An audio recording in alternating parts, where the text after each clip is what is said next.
Gospod z vami. In s tvojim duhom. Iz svetega Evangelija po Marku.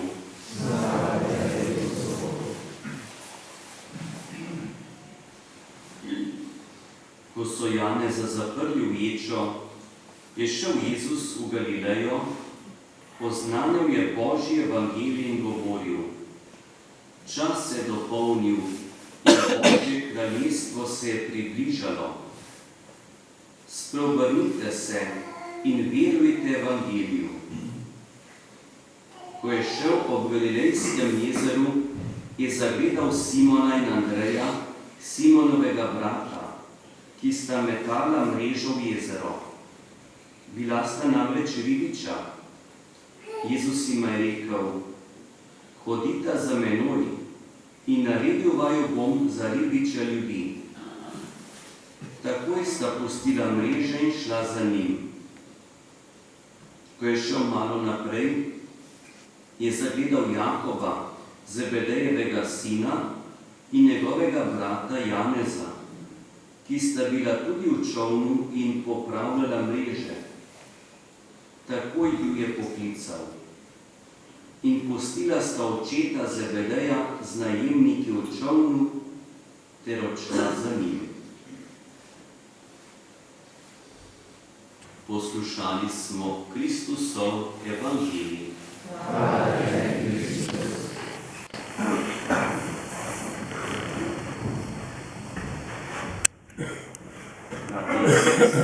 Današnja nedelja, ki je v naši župniji tudi Antonova nedelja, je tudi nedelja Božje besede. Tako jo kristjani praznujemo po vsem svetu, zato ker čutimo, kako pomembno mesto ima Božja beseda v našem življenju. Res je morda na prvi pogled današnja Božja beseda usmerjena v to, kako je nekdo poklican. Tako v prvem berilu prerok Jona, ki je po Božji besedi šel v Ninive posvariti ljudi.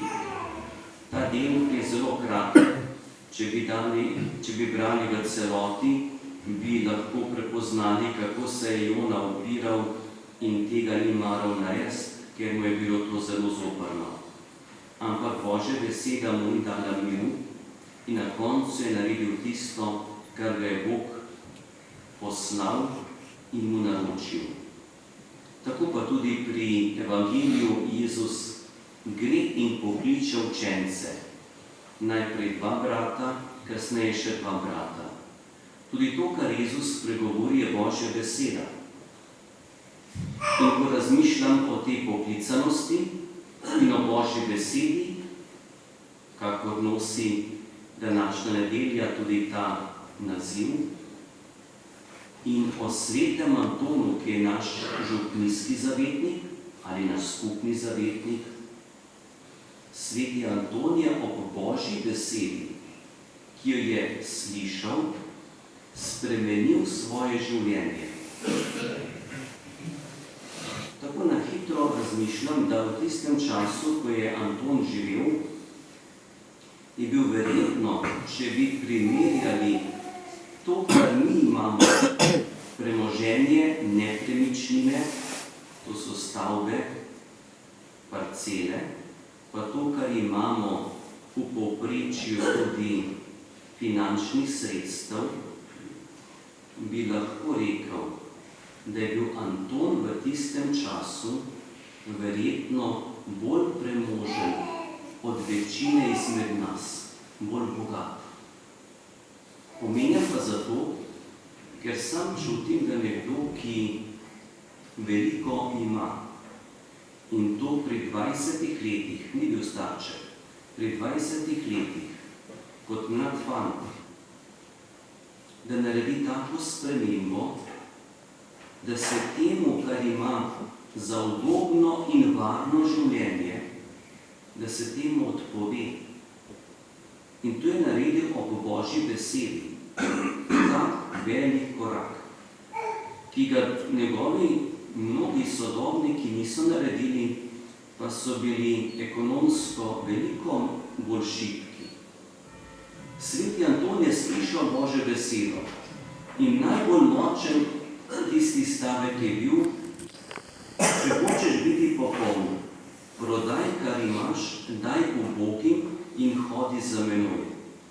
To Božjo besedo je sveti Anton slišal, poskrbel za svojo mlajšo sestro, premoženje, ki ga je podedoval po svojih pokojnih starših, pri svojih približno 20 letih prodal, razdelil med uboge in se umaknil v samoto. Njegov sodobnik, takratni škof sveti Atanazij, je kasneje, eno leto po Antonovi smrti, tudi napisal življenjepis in je notri zapisal, da je sveti Anton tako pozorno poslušal Božjo besedo, najbolj pri bogoslužju, in se je tako zapomnil, da je kasneje ta spomin, njegov spomin, ki ga je ohranil o Božji besedi, nadomeščal Sveto pismo in bogoslužne knjige, ki jih v puščavi ni imel pri sebi. Ampak je to črpal iz svojega spomina, kjer je želel Božjo besedo ohraniti in živeti v svojem življenju. In tukaj vidim to močno povezanost med današnjo nedeljo Božje besede in našim župnijskim zavetnikom svetim Antonom. In ko smo poslušali o poklicanosti, verjetno na ta način nismo mi poklicani kot prerok Jona. Verjetno tudi ne na ta način, kot so bili poklicani prvi 4 učenci, ki so pustili delo ribičev in odšli za Jezusom, ki niti niso vedeli, kakšna bo njihova prihodnost, samo šli so. Pa kljub temu je taka velika različnost. Vsak človek je poklican. Že klic Božje besede v tem, da nam je Bog dal življenje, da nam je dal tudi dar vere ali pa zaklad vere, da nam je dal Božjo besedo. In o Božji besedi pa je naše mesto, da razmišljamo, kam pa sem poklican. Lahko že kot otrok, v razredu, kjer živim, kako znanjem bom v narekovaju rekel kot prerok, z načinom življenja, z odnosom do sošolca, sošolke, z delom, ki ga imam, lahko pričujem kot prerok in kažem nekomu neko smer, ki je dobra za življenje. Lahko je to mlad človek s svojim zgledom, ne toliko z besedo, ampak z načinom življenja, pa ga drugi prijatelj ali sovrstnik opazi, vidi. Lahko je to odrasel človek, ker že v okolju, kjer dela, lahko je službeno mesto, nekdo prepoznava, ta človek se pa tudi za tisto, kar mu je vredno in dragoceno. Lahko tudi ob poslušanju Božje besede.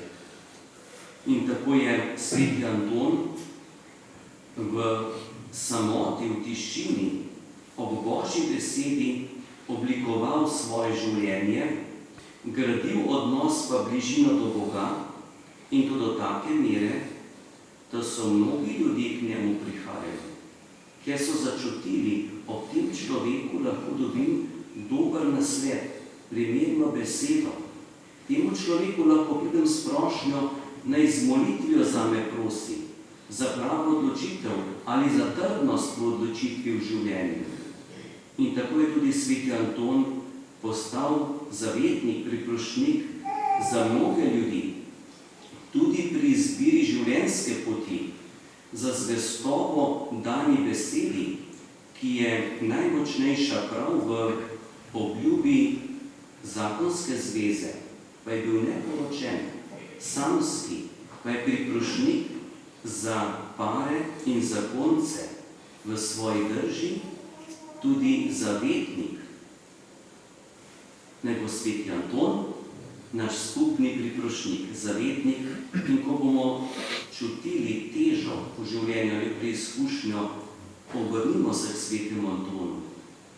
Če so pred nami kakšne odločitve, posebno če so velike, pomembne, prosimo svetega Antona za pravo odločitev, spoznanje, za pravo smer.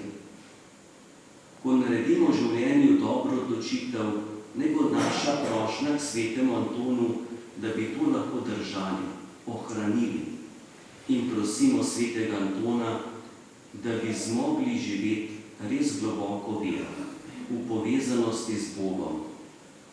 In ta bližina povezanost je prav v zakramentih, še najbolj v zakramentu svete Evharistije.